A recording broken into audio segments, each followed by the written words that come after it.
이렇게 시작을 하면 네. 네, 화면 잘 보이시나요? 네. 네. 더 좀 키워볼까요?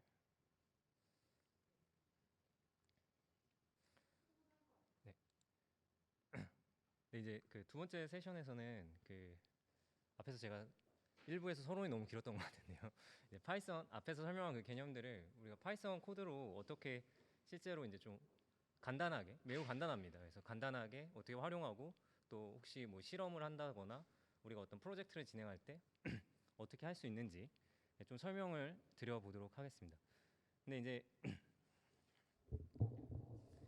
이게 이제 안타깝게도 저희가 파이썬 뭐 기본 문법을 다 설명할 수 있는 시간이 아니기 때문에 이제 어느 정도 기본 그 문법들을 좀 아신다는 그런 가정 하에서 실제로 이제 활용하는 방법 위주로 좀 말씀을 드리겠고요.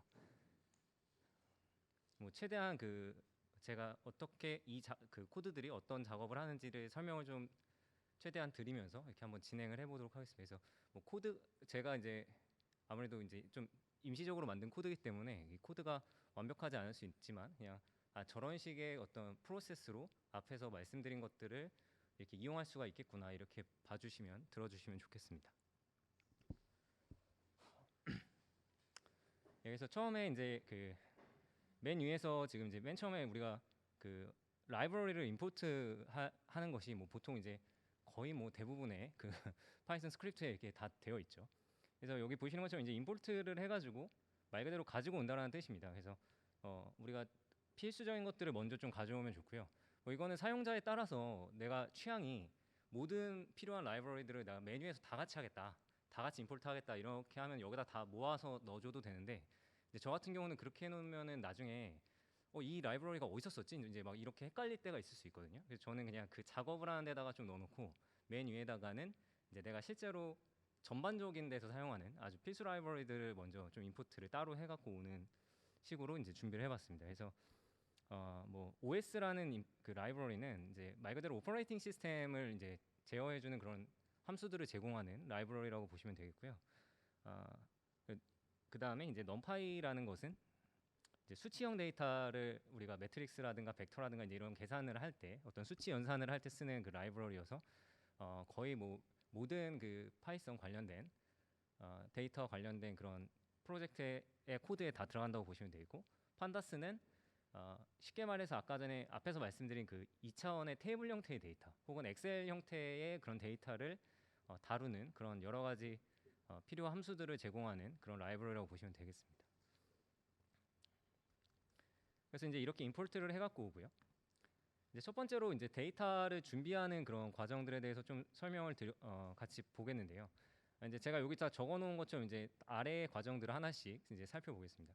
당연히 데이터를 우리가 이제 임포트 로드해 와야겠고요. 그리고 그 데이터를 지금 두 가지 소스를 병합을 하는 거 그리고 이제 각가지 필요한 전처리를 하는 과정들을 순차적으로 좀 한번 같이 살펴보겠습니다. 처음에 이제 데이터를 읽어오는 건데요, 당연히.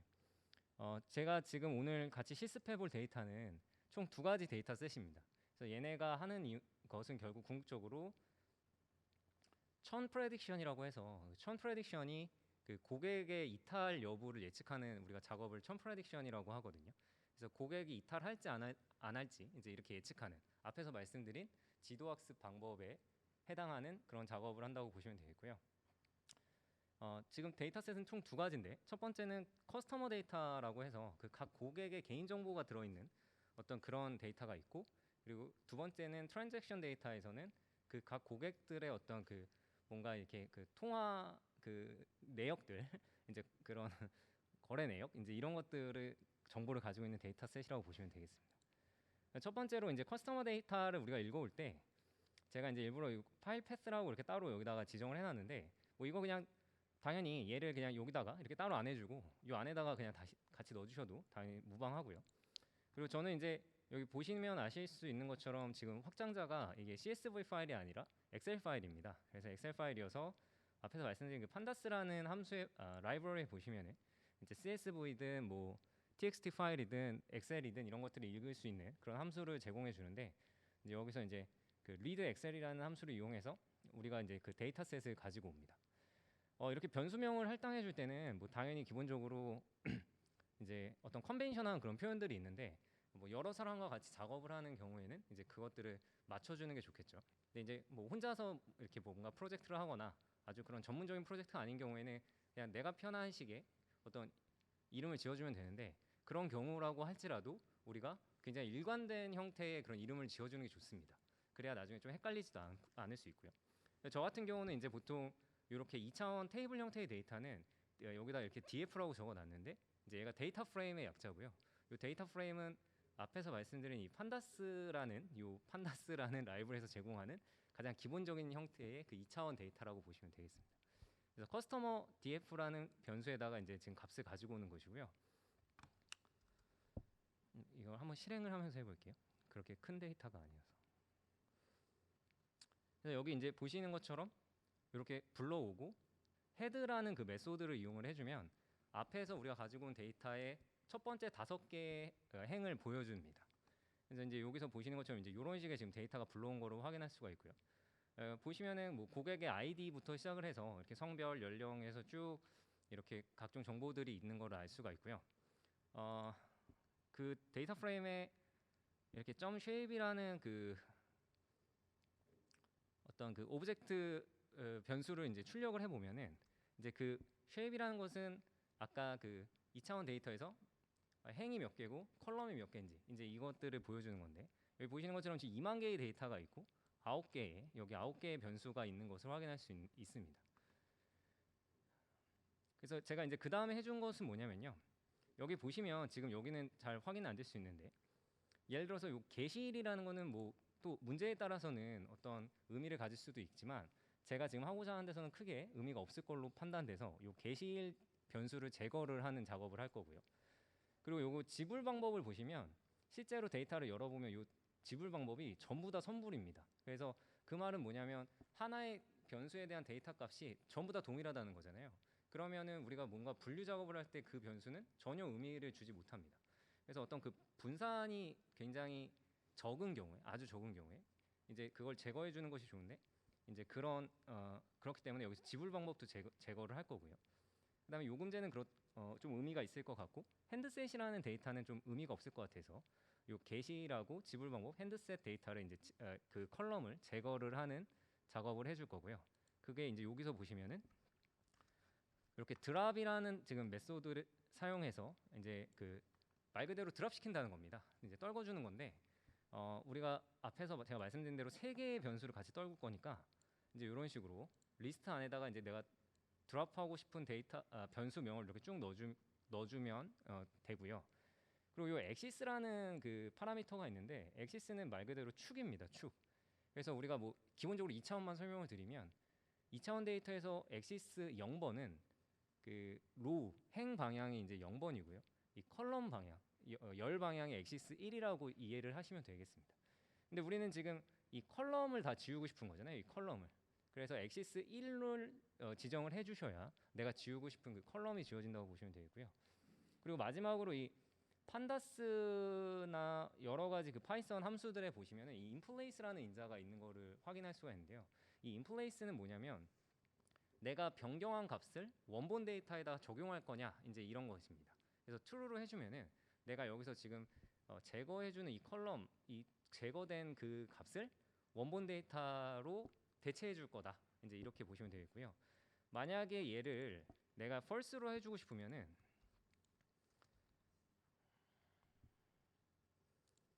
이제 이런 식으로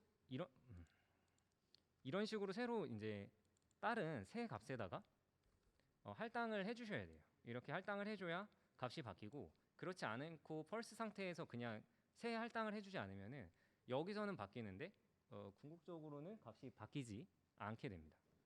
그래서 그냥 편의상 인플레이스 true로 해주는 게 좀 편리할 때가 있어서 저는 이제 이렇게 실행을 해봤고요. 요거 제가 좀 전에 지워져가지고 아마 에러가 나는 것 같아요. 그래서 지금 이제 지우고 나서 다시 아까 헤드를 살펴보면은 이제 앞에서 지웠던 그 컬럼들이 제거된 것을 확인할 수가 있고요. 네, 이제 앞에서와 마찬가지로 데이터셋 두 번째 거를 이제 좀 준비를 해보면 됩니다. 그래서 요건 설명을 생략을 하고요. 마찬가지로 판다스의 리드 엑셀이라는 그 함수를 이용해서 내가 원하는 데이터셋을 불러오고 헤드를 출력을 해보면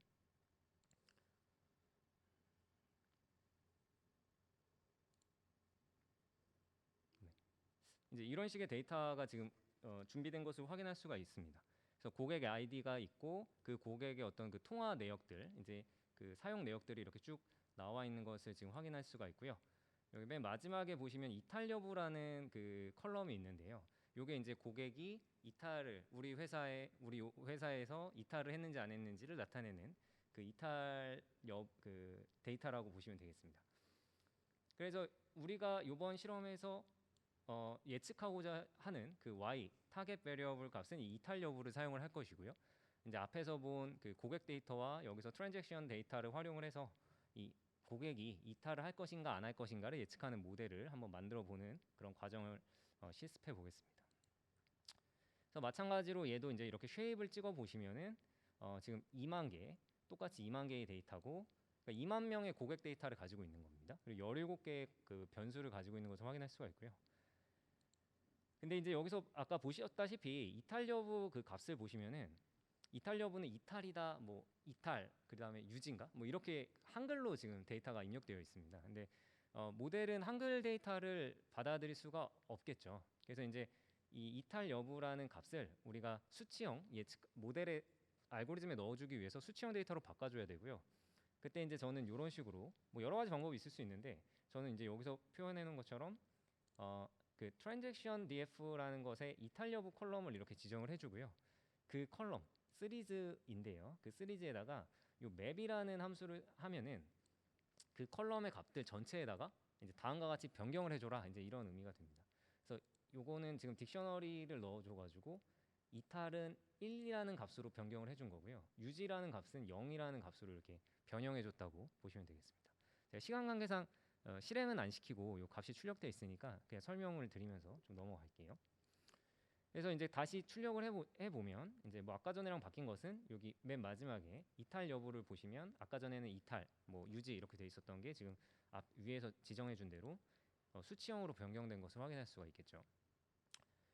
그리고 지금은 이제 앞에서 말씀드린 것처럼 두 가지 데이터셋이 존재하기 때문에 두 가지 데이터셋을 이제 하나로 이제 분석을 위해서 통합을 해주는 이제 이런 과정을 거치게 되겠고요.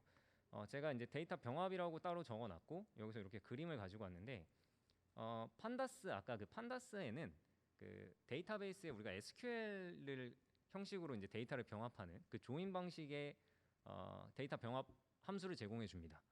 그래서 이제 여러 가지 종류가 있는데 여기서 사용할 것은 이 이너 조인이라는 것을 활용을 할 것이고요. 이거는 말 그대로 어떤 우리가 기준값을 이용해서 두 개의 데이터를 이렇게 탁 연결을 시키는데 그 연결시킬 때 두 개의 데이터셋에 모두 포함된 애만 이렇게 연결을 시키는 이제 그런 경우고요. 그래서 여기 보시면은 아까 말씀드린 그 판다스 안에 멀지라는 그런 함수가 존재를 합니다. 그래서 이 멀지라는 데이터 함수에는 첫 번째로 내가 합칠 데이터 첫 번째 거 값을 넣어주고요. 두 번째로는 내가 넣어줄 두 번째 데이터셋을 넣어주시면 됩니다. 그리고 요 how라는 인자를 통해서 요 아까 위에서 보여드린 여러 가지 그런 그 방법을 병합 방법을 우리가 설정을 할 수가 있는데요. 기본값이 inner예요. 근데 inner가 앞에서 말씀드린 대로 교집합만을 이렇게 남기고 나머지는 떨궈내는 그런 방법이어서 이제 저는 inner라고 이렇게 입력을 해줬고요. on이라는 것은 그래서 그 두 개의 데이터를 합칠 때 두 개의 데이터가 같은 건지를 뭘로 확인할 것이냐, 즉 아이덴티파이어가 뭐냐, 이제 그것을 지정해 주는 것이 on 파라미터고요. 여기서는 앞에서 우리가 살펴본 것처럼 두 개의 데이터에 모두 고객 아이디라는 컬럼이 있습니다. 그래서 이 고객 아이디라는 컬럼을 가지고 두 개를 이너 조인의 방식으로 병합해 줘라라고 한 그 명령어가 지금 요 줄이 된다고 보시면 되겠고요. 그래서 두 개를 합쳐가지고 여기 1000 그 데이터 프레임 1000df라는 이름으로 새로 데이터를 지금 만들어 준 겁니다.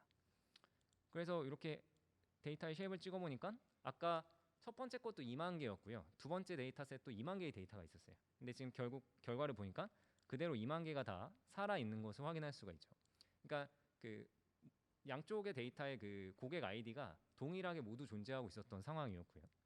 그래서 걔를 이제 프린트 다시 헤드라는 명령어를 통해서 이렇게 좀 프린트해 보면은 이제 이런 식으로 앞에 고객 데이터가 있고 여기 뒤에서부터 요 요금제 다음 요 주간 통화 횟수 여기서부터 이제 쭉 그 두 번째 트랜잭션 데이터가 이렇게 지금 병합된 거를 확인할 수가 있겠습니다.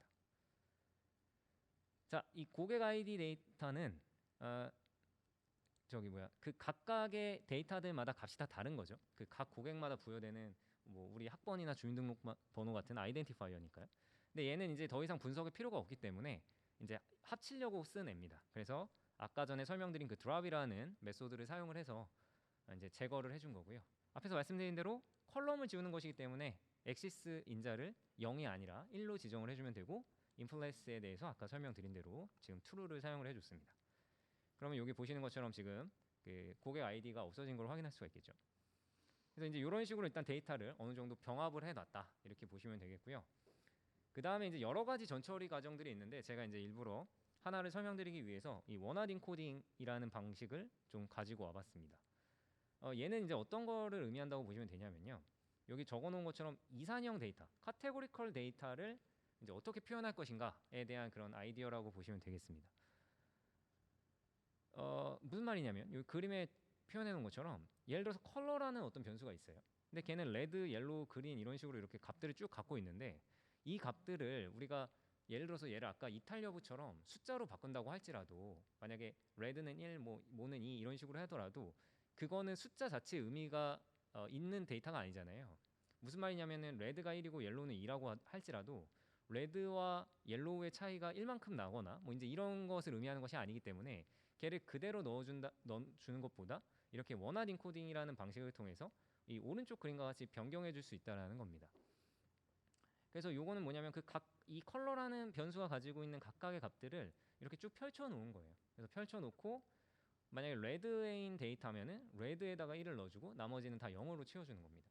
그래서 이제 그 하나만 이제 핫하다 그래서 원하드 인코딩이라고 우리가 표현을 하는데 이제 이런 식으로 이산형 데이터를 처리해 줄 수 있다.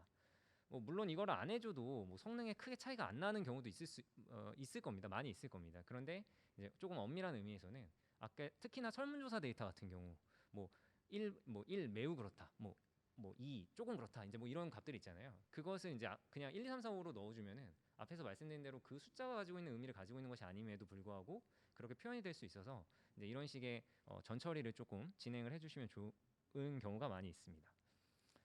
이제 이런 기본적인 것들이 그 앞에서 말씀드린 넘파이나 판다스의 함수로 전부 다 제공이 됩니다. 그래서 판다스에 보시면은 getDummies라는 그 메소드가 있는데요. 얘를 가지고 우리가 이렇게 아까 전에 준비한 데이터 프레임을 그냥 통째로 넣어주면은 여기서 카테고리컬 데이터를 알아서 원하는 인코딩으로 바꿔주는 역할을 해줍니다. 그래서 이렇게 새로 1000df를 다시 이렇게 할당을 해서 이렇게 찍어보면은 네, 여기 뒤에 보시면 예를 들어서 성별 아까 원래 이탈 여부까지가 끝이었잖아요. 그리고 성별이 원래 앞에 있었는데 앞에서 없어지고 이쪽 뒤에 지금 성별이나 요금제에 대한 이 원합 변수가 이렇게 생성된 것을 확인할 수가 있습니다. 그래서 남자면은 남자가 값에 1이 되고 당연히 요건 0이 되겠죠. 이제 이런 식으로 원합 변수로 지금 변형을 해준 것이고요. 그런데 이제 여기서 보시면 원래 이탈 여부가 우리가 예측하고자 하는 값이잖아요. 그래서 실제로 이 경우에 이 이탈 여부를 가장 마지막에 제일 끝 변수로 그 세팅을 해놓는 게 우리가 여러 가지 정신 건강에 좋습니다. 안 헷갈리고. 그래서 지금은 이렇게 원합 변수를 넣어주는 바람에 중간에 들어가 있어가지고 이 아래 코드에서 제가 그거를 다시 맨 끝으로 옮기는 그런 작업을 수행을 해줬는데요. 약간 뭐 코드가 그렇게 이쁘진 않지만 어떤 식으로 해준 거냐면 요 1000df 우리가 어떤 데이터 프레임을 갖다가 점 찍어주시고 컬럼스를 이렇게 출력을 해주시면 그 데이터 프레임이 갖고 있는 그 컬럼들의 이름이 이렇게 쭉 출력이 돼요. 그래서 걔를 가지고 거기서 remove라는 어떤 그 리스트로 변형해 준 다음에 remove라는 메소드를 이용해 가지고 이탈 여부를 지워준 겁니다. 컬럼의 이름에서 이탈 여부를 지금 지운 거예요. 그러고 나서 다시 append라는 애를 가지고 append는 추가하는 거잖아요. 근데 얘는 속성이 가장 마지막에다가 추가를 해주거든요. 그래서 이탈 여부를 지운 다음에 다시 마지막에다 추가를 해준 거예요. 그러면 이제 그 컬럼의 순서에서 이탈 여부가 제일 뒤로 지금 가겠죠. 그래서 프린트를 해보시면 여기 나와 있는 것처럼 뭐 쭉 나와 있고 지금 이탈 여부가 가장 마지막에 이렇게 나와 있는 걸 볼 수가 있고요. 걔를 원래 우리가 갖고 있는 데이터 프레임에다가 이렇게 대괄호 안에다가 그 내가 새로 정의하고 싶은 순서의 그 컬럼의 리스트를 이렇게 딱 넣어주면은 그 변수가 이제 순서가 조정이 된다라고 보시면 되겠습니다. 그래서 실제로 지금 출력은 안 했지만 출력을 하면은 이탈 여부가 요 위의 순서대로 맨 마지막에 이렇게 위치한 것을 볼 수가 있고요. 일단 아래 코드에서 왜 얘를 맨 마지막으로 놓는 게 조금 편리한가를 다시 한번 보도록 하겠습니다. 그 다음에 이제 실제로 우리가 데이터 전처리 과정에서 굉장히 중요하고 많이 사실은 시간을 써야 될 수도 있는 것이 이제 그 결측치, 미싱 데이터의 제거나 혹은 처리입니다. 근데 이제 아쉽게도 제가 가지고 온 데이터는 예제 데이터이기 때문에 미싱이 하나도 없어요. 그런데 이제 미싱 데이터를 확인하는 것만 잠깐 보고 넘어가겠습니다. 실제로는 미싱 데이터가 있으면은 얘를 이제 평균값으로 그 변수의 평균값이나 뭐 중앙값으로 대체해 주는 것이 가장 일반적인 그 임퓨테이션 방법이고요. 뭐 그게 아니면은 쿨하게 내가 데이터 많아, 나 이거 좀 날려도 상관없어 이러면은 그냥 그 데이터를 날리는 방법이 사실은 할 수 있으면 가장 좋습니다. 그래서 미싱 데이터가 있는 데이터는 날리는 게 가장 좋긴 한데 이제 저희가 특히나 기업과 관련된 어떤 이런 데이터들 같은 경우에는 데이터의 수가 좀 제한적인 경우가 많아서 그런 경우에 앞에서 말씀드린 대로 뭐 평균값이라든가 뭐 다른 값으로 이제 좀 대체를 해주는 그런 방법을 사용할 수도 있겠죠. 그 데이터 프레임에다가 이렇게 점 찍고 is null 해주면은 말 그대로 is null, 네가 그 미싱이니 이렇게 물어보는 그런 함수가 되겠어요. 그래서 이렇게 해주시면 여기 아래 보시는 것처럼 지금 true, false, 불리언 값으로 이렇게 쭉 값을 이렇게 지금 출력해 주는 걸 볼 수가 있습니다. 이게 말 그대로 is null이니까 내가 미싱이면은 여기가 true로 나오고 미싱이 아니면 false로 나오는데 지금 여기 보시는 것처럼 전부 다 false가 나오죠. 근데 이렇게 해서 어떻게 찾아요? 네, 그렇게 해서 못 찾기 때문에 이제 우리가 아까 numpy 임포트 처음에 한 numpy 그 라이브러리에 썸 함수를 이렇게 한번 같이 둘러싸 주시면은 이제 이렇게 각각의 그 변수마다 미싱 데이터가 몇 개가 있는지를 우리가 이렇게 카운트 해줄 수가 있습니다. 참고로 이제 그 불리언 true랑 false는 true는 1이고요, false는 0인 거죠. 그래서 true가 몇 개 있는지를 이제 썸하면 전부 다 더해져서 카운트가 되는 효과를 낼 수가 있는 거죠. 근데 여기 지금 보시면은 쭉 해서 전부 다 지금 미싱 데이터가 0인 거를 확인할 수가 있으시죠. 그래서 지금은 미싱이 없기 때문에 따로 미싱에 대한 그 고려는 안 해도 되는데 실제로는 이제 미싱이 있으면 아까 말씀드린 대로 뭐 데이터를 지워준다거나 뭐 다른 값으로 대체를 해준다거나 하는 그런 작업이 좀 필요하다고 보실 수 있겠습니다. 그리고 다음 단계로 제가 소개해드릴 것이 이제 밸런싱인데요. 지금 하는 거는 이탈하느냐 안 하느냐 지도학습이고요. 그리고 그 분류 문제인 거죠. 클래시피케이션. 근데 이 클래시피케이션 문제에서 우리가 할 때 항상 마주할 수 있는 가장 자주 빈번히 나타나는 문제가 이 임밸런스 문제입니다. 말 그대로 데이터 불균형이고요. 우리가 관심 있어 하는 것들은 사실 거의 다 아주 적은 데이터 특이한 케이스인 경우가 많죠. 예를 들어서 어떤 기업에서 은행에서 어떤 거래 요청이 왔을 때, 신용카드 거래 요청이 왔을 때 얘가 사기 케이스인지 아니면 진짜 케이스인지를 내가 디텍션하고 싶어요. 그러면 사실 사기가 많이 없겠죠. 그래서 만약에 1000건이라는 데이터가 발생했는데 실제로 사기는 10개밖에 없다. 그러면은 데이터가 990개는 정상이고 10개만 그 사기 케이스잖아요. 근데 이제 이 경우를 그냥 학습을 시켜버리면은 그 모델이 편향돼서 학습을 해버리는 그런 문제가 벌어지고요. 그리고 좀 전에 말씀드린 것처럼 아주 극단적인 경우, 뭐 99대 1이면은 모델은 어떻게 학습을 할까요? 그냥 그 99인 케이스만 예측하게 되는 겁니다. 무조건 정상으로만 때려 맞춰도 정확도를 보면은 99%가 나오니까요. 근데 이제 그런 문제들을 좀 해결해주기 위해서 조금 더 우리가 골고루 학습을 시켜주기 위해서 이 데이터 밸런싱을 해주는 작업이 또 실제로 좀 중요한 이슈일 수도 있는데요. 뭐 여러 가지가 있는데 가장 기본적으로는 여기 제가 사진에 넣어가지고 온 것처럼 언더 샘플링하는 방법과 오버 샘플링하는 방법이 가장 기본이라고 보시면 되겠습니다. 예, 이름에서 알 수 있듯이 언더 샘플링은요, 좀 전에 말씀드린 많은 데이터를 적은 데이터에 맞춰서 샘플링해 주는 거예요. 여기 그림에처럼 이렇게 많은 데이터를 이렇게 조그맣게 샘플링해서 줄여줘서 이제 일치시키는 거고요. 오버 샘플링은 반대로 적은 데이터를 늘려가지고 많은 데이터랑 숫자를 맞춰주는 거죠. 그래서 이것도 이제 여러 가지 뭐 상황에 따라서 우리가 선택을 할 수 있고 뭐 조금 더 발전된 방법들도 있지만 기본적으로 저는 언더 샘플링을 좀 더 선호하는 편이고요. 왜냐하면 오버 샘플링 같은 경우는 가짜 데이터가 늘어나는 경우이기 때문에 조금 이제 뭐 약간 문제를 초래할 수 있는 그런 가능성이 있습니다. 대신 언더 샘플링을 하면 어떤 문제가 생길까요? 데이터 개수가 엄청나게 줄어든다는 문제가 있겠죠. 앞에서 말씀드린 대로 990대 10개의 데이터인데 만약에 언더 샘플링을 하면은 결과 데이터가 10개, 10개에서 20개만 남잖아요. 그래서 그런 경우에는 좀 언더 샘플링을 해줄 수 없지만 이제 기본적으로 언더 샘플링을 쓸 수 있다라는 것이고요.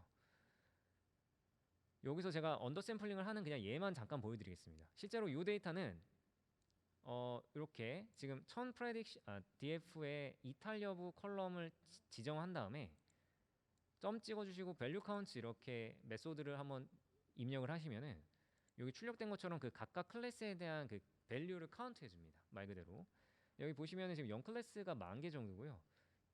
1 클래스가 9,900개니까 사실 거의 비슷해서 얘는 지금 임밸런스 상황이 아니라고 보셔도 무방합니다. 근데 이제 약간 설명을 위해서 언더 샘플링을 한번 해보면은 지금 요 아래 코드에 보셔서 제가 메이저 클래스, 0 클래스, 그다음에 마이너 클래스라고 해서 요 값을 이렇게 받아온 겁니다.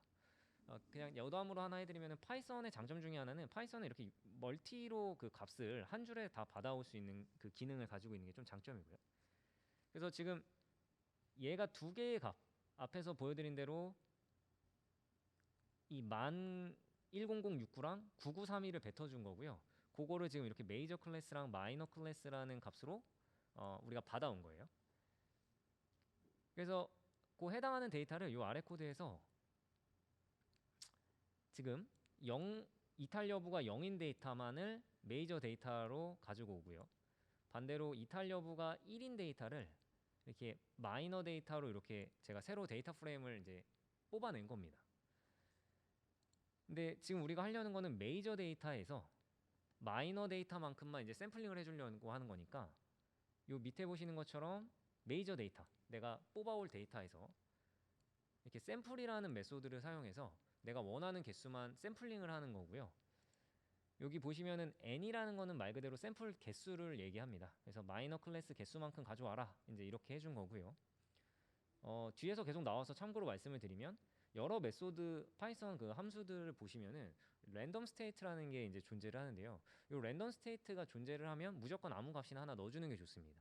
이 랜덤 스테이트는 말 그대로 어떤 지금은 샘플링을 하는 거니까 임의성이 존재하잖아요. 우리가 한 번 뽑고 두 번 뽑을 때 그 뽑히는 값들이 달라질 수 있으니까요. 이제 이렇게 어떤 임의성이 존재하는 그런 방법론들에 대해서 계속해서 같은 결과를 만들어주기 위해 가지고 이제 시드 넘버를 하나 지정을 해주는 건데 이제 어떤 함수들은 이렇게 랜덤 스테이트라고 따로 이렇게 만들어 놨습니다.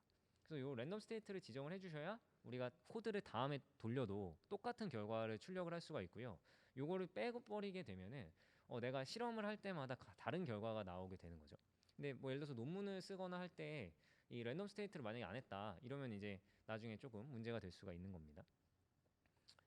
그래서 이렇게 샘플 데이터를 새로 만들어서 출력을 내가 이제 해보니까 원래 메이저 데이터는 10069였는데 제가 이제 마이너 클래스인 9931만큼 뽑아온 거죠. 그래서 여기 이렇게 지금 언더 메이저라는 것을 이제 만들어 줬고요. 요 두 개의 데이터셋을 따로 가지고 있으면 안 되니까 얘네를 컨캐트네이트 시키는 작업을 밑에서 진행을 해준 겁니다. 컨캐트네이트라는 거는 그냥 붙여줬다고 보시면 되고요. 판다스의 컨캣이라는 함수를 이용하시면 되는데 요 리스트에다가 내가 붙일 데이터를 넣어주시면 되고요. 지금 우리가 데이터셋을 그 로우 방향으로 지금 붙여줘야 되잖아요. 데이터 개수만큼 붙여주는 거니까.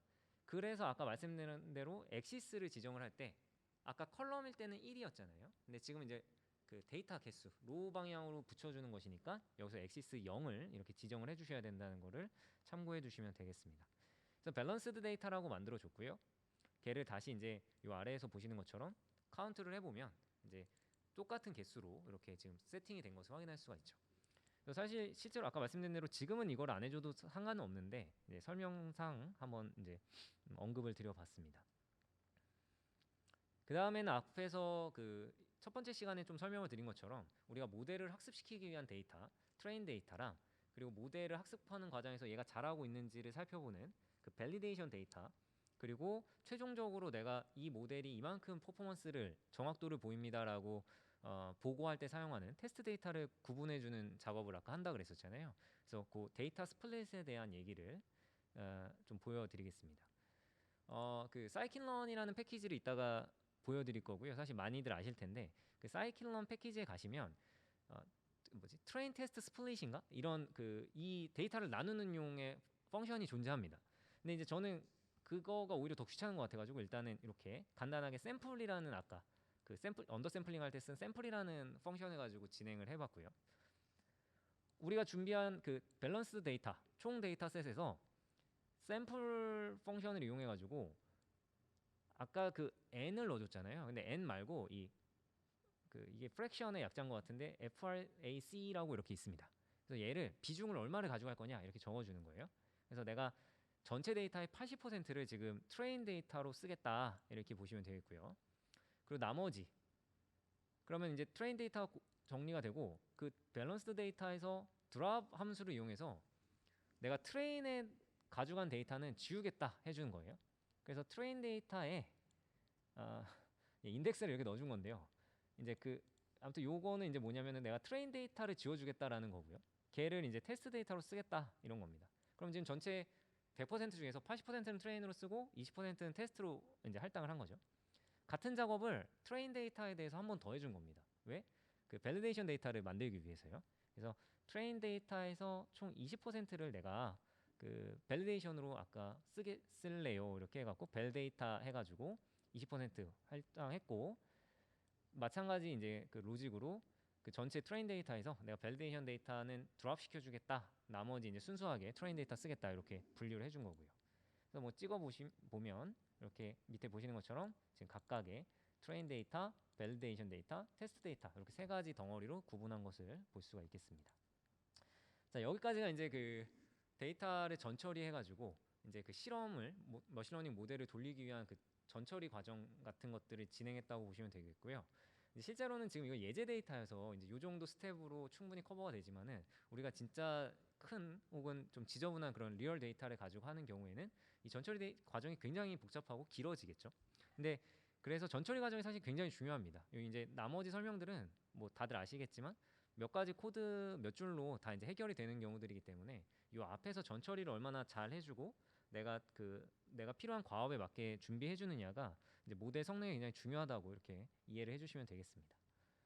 자, 이제 여기서부터는 그 준비된 데이터셋을 가지고 그 기계학습 모델 앞에서 일부에서 말씀드린 그 상자 혹은 그 주어진 어떤 데이터를 이용한 그 펑션 fx를 추정하는 그런 과정이다. 모델을 학습시키는 과정이다라고 보시면 되겠고요. 일단은 제가 랜덤 포레스트라는 알고리즘하고 그다음에 소프트 벡터 머신이라는 대표적인 알고리즘 두 개를 가지고 실험을 하는 모델을 이렇게 학습시키고 평가하는 것을 이제 살펴보도록 하겠습니다. 그리고 앞에서 말씀드린 대로 이 모델이 얼마나 잘하고 있는지를 이제 클래시피케이션이니까 얼마나 몇 개나 맞췄느냐를 가지고 이제 평가를 하는 것이고요. 요 사이킨런이라는 패키지를 이제 여기서 처음 가지고 오는데 이 사이킨런이라는 라이브러리는 그 다들 아시겠지만요. 그 우리가 기본적으로 딥러닝을 제외한 머신러닝에서 쓰는 거의 대부분의 그 방법들 혹은 그 알고리즘들 이런 것들이 이제 총망라된 그런 라이브러리라고 보시면 되고요. 그래서 이 사이킨런은 파이썬에서 이제 머신러닝을 딥러닝이 아닌 머신러닝을 사용할 때 뭐 거의 필수적으로 불러오는 그런 라이브러리라고 보시면 됩니다. 그래서 이 사이킨런에 보시면 매트릭스라는 그런 모듈이 있고요. 이 모듈에서 저는 지금 어큐레시 스코어 전체 중에 몇 개 맞췄느냐 이제 이거를 가지고 왔고요. 하나 더 가져온 게 이제 연습 삼아서 F1 스코어라는 걸 가지고 왔는데 F1 스코어는 이제 앞에서 말씀드린 대로 임밸런스가 굉장히 심한 경우에 어큐레시만 사용하면은 그냥 정확도가 굉장히 높게 왜곡돼서 나오는 경우가 있습니다. 그래서 그런 경우에 그 임밸런스를 고려해서 퍼포먼스를 보여줄 수 있는 것이 이제 F1 스코어라는 게 있기 때문에 이제 연습 삼아 이렇게 두 가지를 지금 가지고 와서 모델의 성능을 평가해 보도록 하겠습니다. 예. 그리고 그 참고로 사이킨런의 그 함수들은요. 데이터 프레임 우리가 계속 지금 데이터를 엑셀로 읽어와가지고 판다스라는 함수로 읽어와서 데이터 프레임의 형태로 지금 작업을 한 건데 걔를 그대로 받지를 못합니다. 그래가지고 넘파이의 그 어레이라는 형태로 넣어줘야 되는데 이제 그 작업을 여기서 해준 거고요. 쉽게 말해서 넘파이 어레이는 매트릭스라고 보시면 돼요. 그래서 이제 뭐 같은 코드를 지금 반복한 건데 제가 여기서 트레인 데이터 한 다음에 ILOC, 이게 인덱스 로케이션이라는 거의 약자고요. 인덱싱하는 겁니다. 그래서 로우 데이터는 다 가져오고 컬럼은 여기 보시면은 마이너스 1개 앞까지 가지고 와라 이렇게 한 거죠. 그러니까 무슨 말이냐면 X 데이터니까 내가 예측하고자 하는 이탈 여부를 제외한 나머지를 가지고 오는 거고요. 이렇게 마이너스 1까지 해주면 맨 끝에 거 하나 빼고 다 가져오라는 얘기입니다. 그래서 이렇게 하기 위해서 아까 이탈 여부 그 컬럼을 타겟 변수를 제일 끝에다가 옮겨 놓은 거예요. 그래서 이렇게 관용적으로 맨 끝에다 옮겨 놔야 이제 이런 식으로 조금 더 간편하게 우리가 적용을 할 수가 있고요. 그리고 이제 여기 밑에 보시면은 Y 데이터를 이제 만들어주기 위해서 마찬가지로 ILOC라는 인덱싱 방법을 사용해서 얘는 로우는 마찬가지로 다 가져오는데 데이터는 컬럼은 마지막 한 개만 가지고 와라 이렇게 해준 거죠. 그래서 이 같은 과정을 뭐 밸리데이션 데이터에도 그다음에 테스트 데이터에도 지금 적용을 해줘서 사이킨런 패키지의 모델에 넣어줄 수 있는 형태로 전환시켜 준 겁니다. 자, 그다음에 이제 알고리즘 그냥 너무 간단한 건데 랜덤 포레스트랑 서포트 벡터 머신 실행하는 거 한번 이제 보여드릴 거고요.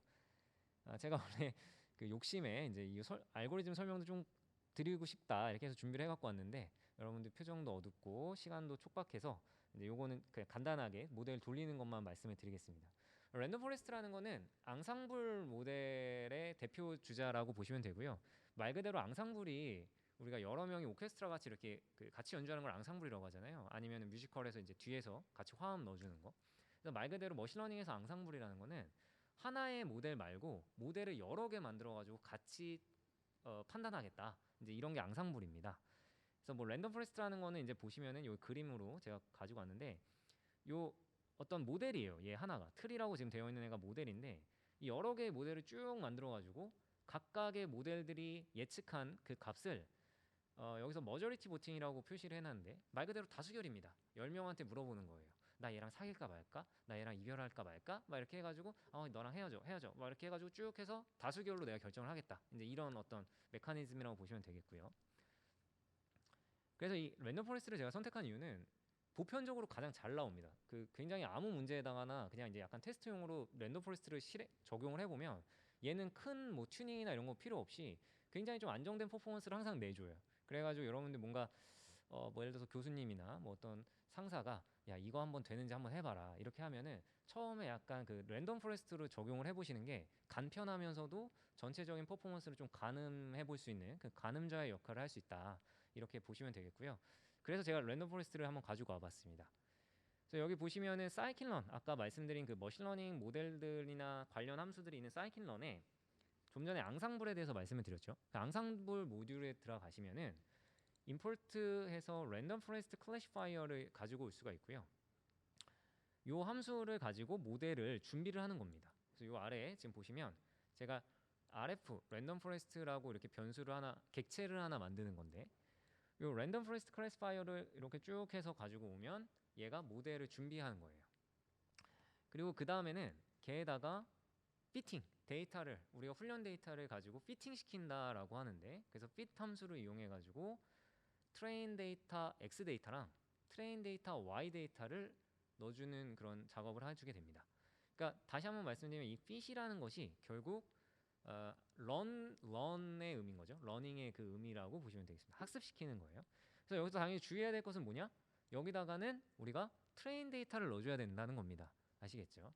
그래서 뭐 가끔 이제 처음 하다 보면은 막 정신 없어서 스플릿 안 하고 막 전체 데이터 넣어주고 이러는데 그러면 안 되고요. 트레인 데이터만 넣어줘야 되고 여기는 밸리데이션 데이터도 넣어주면 안 됩니다. 그래서 트레인 데이터를 가지고 순수하게 학습을 시킨다 이렇게 보시면 되겠습니다.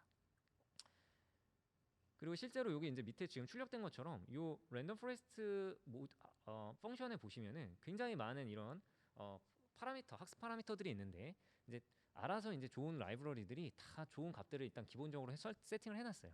그래서 다른 거는 안 건드리셔도 일단은 괜찮으시고요.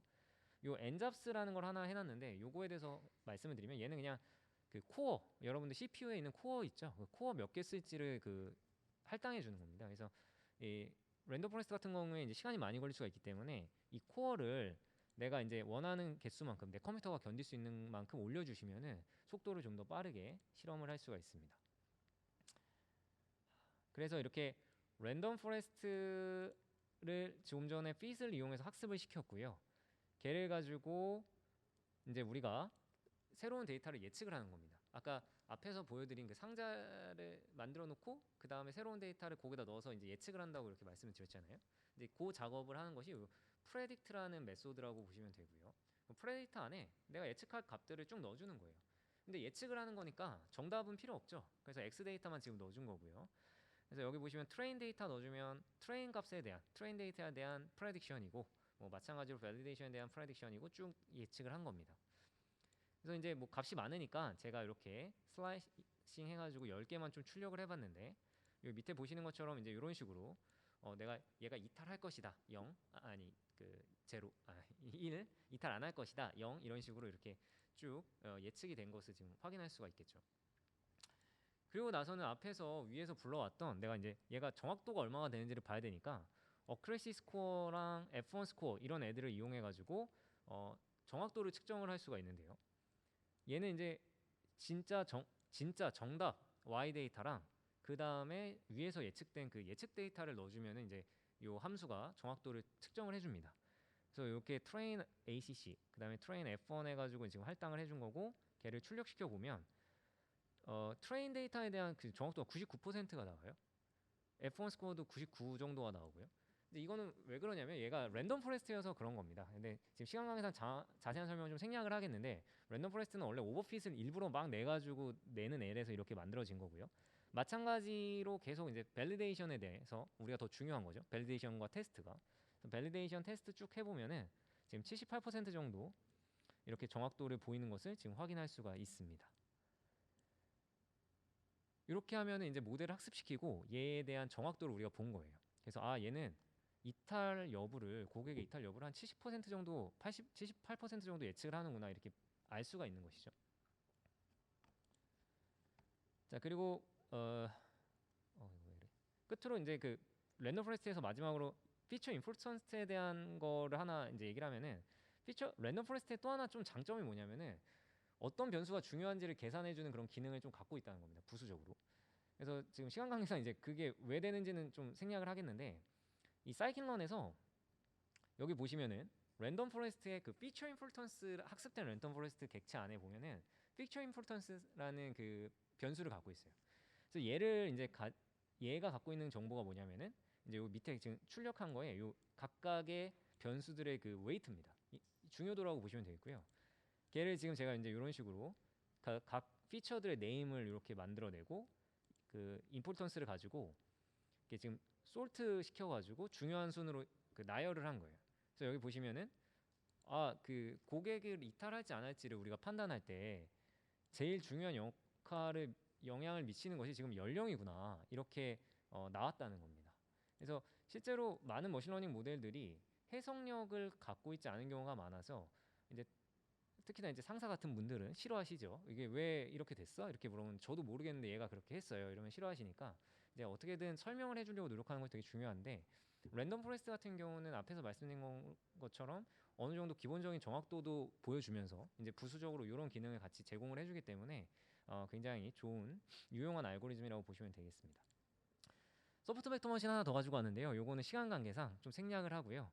여기만 보시면은 굉장히 간단합니다. 앞에 거랑 다 똑같은데요. 앞에서는 from scikit-learn ensemble 해갖고 이제 import random forest 가지고 왔는데 여기서는 scikit-learn에 svm 딱 넣어가지고 이제 내가 svm이 여기서는 svc입니다. 클래시피케이션이어서요. 그래서 얘를 이제 이렇게 사용을 한다. 이렇게만 가지고 오시고 요거만 바꿔주시면 돼요. 요 라인만 아까 랜덤 포레스트는 뭐 해갖고 RF라고 했잖아요. 근데 얘는 이제 SVC에서 요것만 바꿔주시고 나머지 뭐 프레딕트하고 스코어 매기고 하는 거는 좀 쭉 해서 똑같습니다. 자 여기까지가 이제 어떻게 하면은 우리가 사이클런 이용해서 모델 실제로 학습하고 평가하는지에 대한 얘기였고요. 시간이 약간 촉박한데 마지막으로 제가 보여드리고 싶었던 것은 이제 지금까지 설명드린 거는 제가 설명을 위한 코드였어요. 그래서 여러분들한테 이런 결과 나오고 얘가 이런 작업을 합니다라고 보여드리기 위해서 이제 설명을 위해서 이제 일부러 그 코드를 다 이제 쪼개가지고 무식하게 이제 보여드린 거고요. 이제 이런 식으로 할 거면은 우리가 파이썬이든 뭐 R이든 쓸 필요가 없는 겁니다. 이제 여러 반복 실험을 좀 자동화하게 이제 하는 것이 좀 필요하니까 그런 경우에 어떻게 이제 코드를 좀 작성해주면 좋은지 어떤 식으로 활용할 수 있는지에 대해서 끝으로 잠깐 보여드리면서 마무리하겠습니다. 여기서는 제가 반복 실험을 위해서 함수별로 좀 코드를 준비해 왔고요. 그 다음에 함수별로 코드를 작성했을 때 좋은 점은 재활용을 할 수 있다는 겁니다. 그래서 여러분들이 사실 비슷한 작업을 계속 반복하거든요.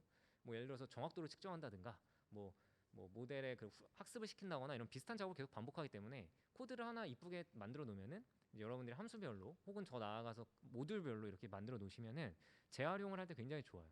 근데 이제 저도 마찬가지, 저도 이제 인문계 출신이어서 마찬가지지만 이제 저같이 이제 그 어떤 정식으로 아주 콘크리트하게 그 프로그래밍을 배우지 않은 분들은 문제점이 뭐냐면 제가 위에서 보여드린 것처럼 그냥 쭉쭉쭉쭉 그냥 일단 결과만 나오면 나는 행복해 이러면서 이제 작성을 하게 되죠. 근데 이제 그런 경우에 나중에 재활용을 한다거나 뭔가 반복 실험을 할 때 이제 문제가 되기 때문에 이제 지금 보여드리는 이런 함수별 혹은 나아가서 모듈별의 그런 코드 작성을 좀 해주시면 여러 가지로 좋다라는 것이고요. 여기서 아까 밸리데이션 셋을 왜 만들었는지 파라미터 튜닝하면서 모델의 성능을 조금 높이는 걸 보여드리면서 설명드리고 마지막으로 결과표를 자동으로 이렇게 작성하는 방법까지 좀 말씀을 드리겠습니다. 예, 요거 이제 위에서 말씀드린 것대로 랜덤 포레스트, 그다음 소프트 벡터 머신, 그리고 제가 이제 설명을 위해서 아티피셜 뉴럴 네트워크 그냥 하나 더 넣어 갖고 왔어요. 그래서 넣어 갖고 왔고 이제 모델 실험을 할 때 우리가 사실은 실험 시간이 실제로 되게 오래 걸리는 경우가 많아요. 그래가지고 이제 실험 몇 분 얼마나 걸리는지 체크하는 게 정신 건강에 좋습니다. 그래서 이렇게 타임을 재기 위한 라이브러리도 이제 가지고 왔고요. 그래서 이제 지금부터는 쭉 그 각각의 목적에 맞는 함수들을 작성을 하는 겁니다. 첫 번째로는 제가 타이머 함수를 만들었는데요. 얘는 여기다 적어놓은 것처럼 시간 측정하는 거예요. 실험을 돌릴 때 이 모델이 얼마나 실험을 걸리는지 하기 위해서 이런 여기 지금 보시는 것처럼 함수를 이렇게 작성을 했는데요. 이 함수를 작성할 때 이제 저의 약간 습관이기도 한데 여러분들에게 권장하고 추천드리고 싶은 습관은 각각의 함수마다 제가 여기다 이렇게 적어놓은 것처럼 그 함수가 뭐 하는 앤지를 좀 명시해 주시면 나중에 우리가 그 코드를 재사용할 때 굉장히 좋습니다. 그리고 다른 것들은 다 함수 내부에서 어떻게 진행되는지는 잘 모르겠어도 어떤 인풋을 넣어주고, 그래서 여기 보시면은 시작 시간하고 종료 시간을 넣어주세요. 출력이 뭐가 되는지를 이렇게 좀 간단하게 작성해 두시면은 나중에 여러분들 기억을 이렇게 되살리실 때 굉장히 유용합니다. 그래서 시간 관계상 이제 설명만 좀 이렇게 드리면서 넘어가면은 타이머 함수를 이렇게 지금 만들어 가지고 얘는 시간을 측정하는 함수를 만들어 준 거고요. 두 번째는 트레이닝 함수를 만들었어요. 말 그대로 모델을 학습시키는 그런 함수를 만든 건데 얘는 여기 목적이 파라미터를 튜닝을 해가지고 더 좋은 모델을 만드는 겁니다. 그래서 뭐 입력 값으로는 제가 지금 내가 사용할 알고리즘의 이름을 텍스트로 넣어주면은 내가 랜덤 포레스트 하면 랜덤 포레스트가 되고 SVM 해주면 SVM 이렇게 활용하게끔 만들어 준 겁니다. 그리고 내가 탐색하고 싶은 파라미터를 리스트의 형태로 이렇게 넣어주고 그 다음에 트레인 데이터와 밸리데이션 데이터를 사용하는 그런 형식으로 이렇게 진행을 한다고 보시면 되겠습니다. 그래서 이 출력은요 학습된 그 파라미터 튜닝이 된 가장 좋은 모델이 지금 나오는 반환해주는 그런 함수고요. 여기는 조금만 화면을 좀 줄여볼게요. 예, 그래서 이제 이런 식으로 뭘 해주는 건데요. 여기 뭐 그냥 개략적으로만 설명을 드리면은 내가 지금 찾고자 하는 파라미터를 이렇게 리스트로 넣어주는 거예요. 여기다 이렇게 리스트를 넣어줘서 이제 프로그램 좀 아시는 분들은 다 아시겠지만 반복문을 이렇게 돌려주는 겁니다. 그래서 내가 예를 들어서 랜덤 포레스트에는 대표적으로 몇 개의 트리를 모델을 몇 개를 만들 것이냐라는 파라미터가 있거든요. 그래서 내가 그거를 10개 해주겠다, 100개 해주겠다, 뭐 500개 해주겠다 이렇게 넣어주시면은 각각의 그 파라미터를 가지고 100개일 때, 500개일 때 쭉 학습을 시키는 겁니다. 그리고 그 학습을 이제 여기서 내가 넣어주는 거에 따라서 뭐 랜덤 포레스트면은 이제 랜덤 포레스트를 만들어 주고요. 그 다음에 SVM이면 SVM 객체를 만들어 주시고 뭐 이런 식으로 이제 만들면은 얘를 앞에서 설명드린 대로 트레인 데이터 가지고 피팅을 시켜요. 학습을 시킵니다. 그래서 그거 가지고 예측을 이렇게 진행을 하는데 중요한 것은 여기서 이제 밸리데이션 데이터를 여기서 사용을 한다는 것이죠. 그래서 내가 밸리데이션 데이터를 가지고 파라미터가 뭐 1일 때 그때의 밸리데이션 결과가 얼마인지 2일 때 얼마인지 이런 식으로 쭉 계속 계산을 해주는 겁니다. 그래서 이제 요 부분이 이제 베스트 어큐러시를 가질 때의 파라미터 그 다음에 그때의 클래시파이어를 이렇게 할당을 해주는 거거든요. 그래서 이제 요거를 실행시킨 거 이따 밑에서 보여드릴게요. 그래서 이렇게 트레이닝을 쭉 시켜가지고 결과적으로 제일 좋은 모델을 뱉어주는 그런 함수가 이제 트레이닝 함수고요. 이제 트레이닝을 시킨 함수가 있으면은 그게 이제 평가하는 그 함수를 하나 만들어주면 좋습니다. 그래서 evaluation function이라고 해가지고 여기 요 함수는 모델의 성능을 측정하는 역할을 하는 거고요.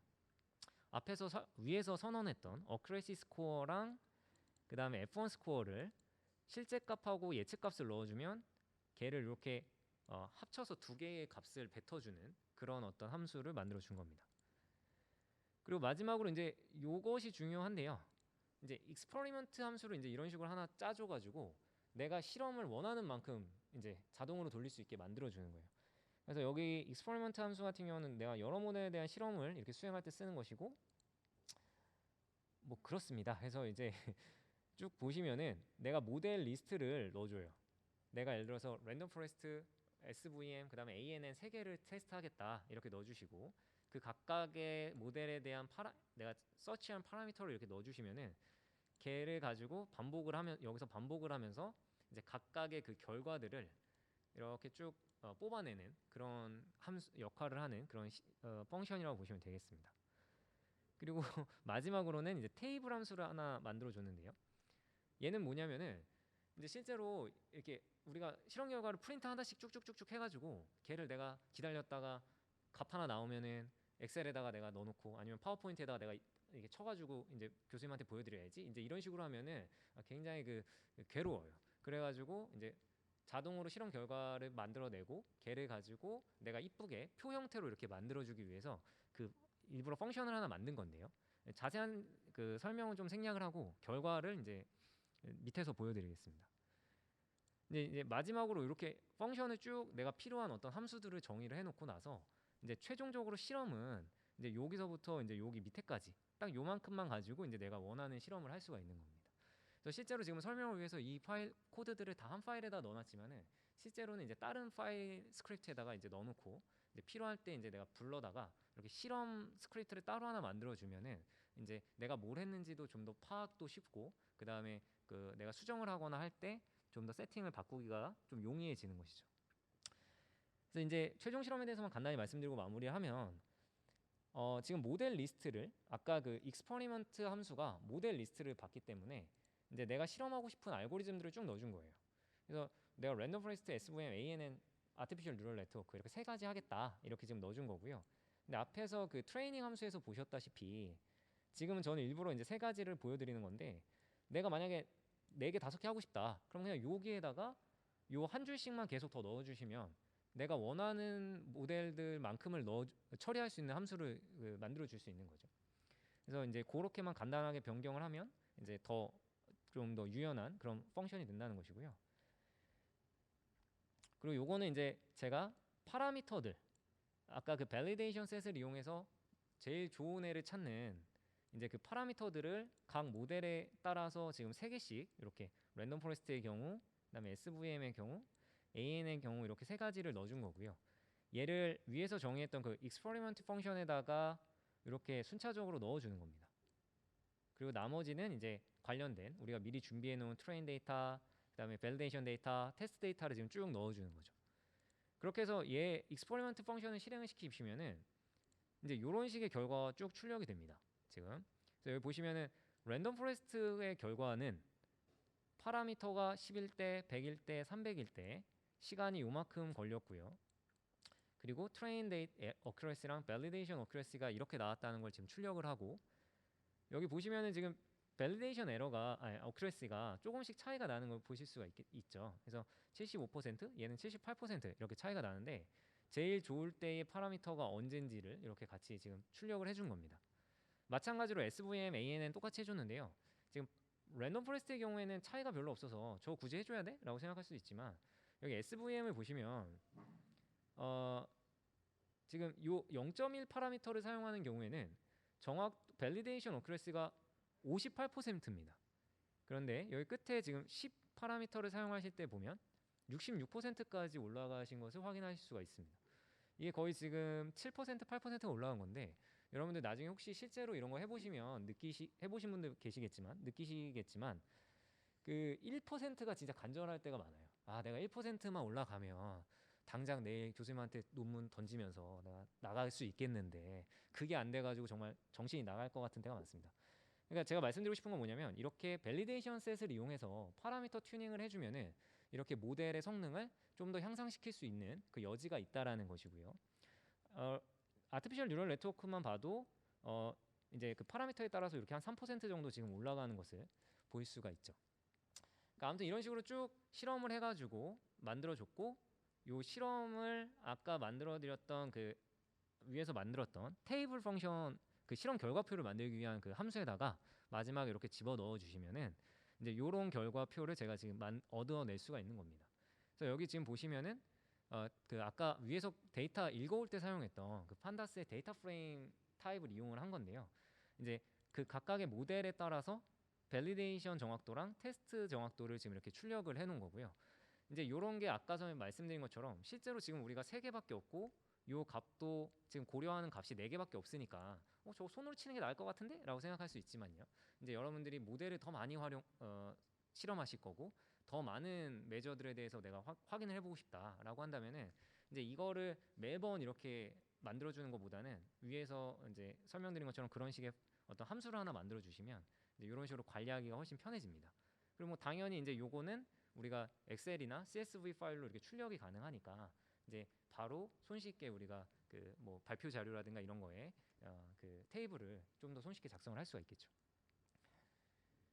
그리고 마지막으로 제가 일부러 시각화는 좀 시간 없을 것 같아서 뺐는데요. 근데 이제 여러 파이썬에 이제 아시다시피 뭐 매플랍 라이브러리라든가 뭐 C본이라든가 이런 식의 몇 가지 유명한 그런 시각화 라이브러리들이 있는데요. 이 판다스에서는 기본적으로 판다스만으로도 뭐 우리가 바플랏이라든가 뭐 꺾어선 그런 그래프라든가 이런 것들을 다 제공을 해줍니다. 그래서 지금 간단하게 요 좀 전에 요 위에서 본 게 이제 데이터 프레임을 가지고 지금 이제 요 플랫이락을 그려줘라. 근데 바플랫 막대 그래프를 그려줘라라고 한 거고요. x축을 제가 이제 모델 지금 여기서 보시면 요 모델 있잖아요. 모델. 요 모델을 x축에다가 놓고 y축을 밸리데이션 어큐레시랑 테스트 어큐레시를 가지고 내가 바플랫을 그려줘라 이렇게 정리를 해주시면은 이제 아래 보시는 것처럼 이제 이런 식의 그 결과 막대 그래프도 바로 이렇게 그 판다스만을 이용해서 그려줄 수가 있습니다. 그래서 제가 이제 마지막 정리하면서 말씀을 드리고 싶은 것은 지금 시간이 좀 부족하고 그리고 제가 이제 처음부터 다 설명을 드릴 수가 없는 상황이어서 요 마지막 함수별로 만든 것을 조금 생략을 많이 했지만 이제 기본적으로 해서 이렇게 해주시면 여러분들이 좀 더 좋은 파이썬을 이용해서 머신러닝 프로젝트를 좀 더 손쉽게 이용할 수 있을 것 같다라는 거 말씀드리면서 오늘 그 세션을 마치도록 하겠습니다. 네.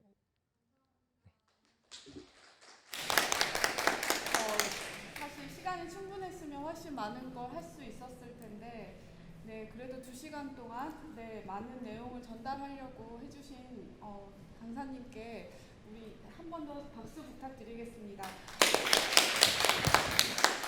이걸로 파이썬 기반 머신러닝 튜토리얼 세션 마치도록 하겠습니다. 수고 많으셨습니다.